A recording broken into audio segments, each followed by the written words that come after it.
na kuingiza kwenye nguvu za Mungu. Amina.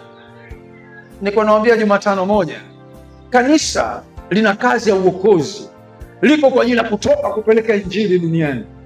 Kanisa linapokaa vizuri, likitoka huwa lina uvuta ulimwengu unakuja kanisani, lakini kanisa lisipotoka ulimwengu unakuja wenyewe kanisani, alafu kanisa linaelemewa.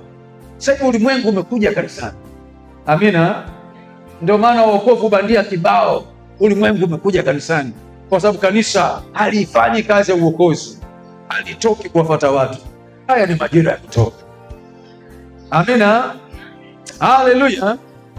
Tunapotoka tunamshambulia adui, anatoka kwenye mpaka yetu, lakini tunapokaa yeye ndo anaoshambulia, anaileta dunia kanisani. Amina. Ndio maana unasema dunia imeingia kanisani.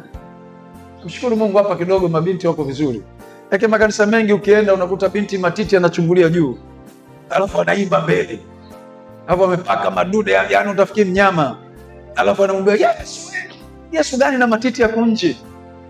Ni dunia imeingia kanisani. Amina. Anavaa makusudi kinguo mpaka hapa, alafu akikaa anachukua kitambaa anafunika. Sasa ulikuwa unajijua utakiuka hivyo, kwa nini umekuja na kinguo hicho? Ni dunia imekuja kanisani.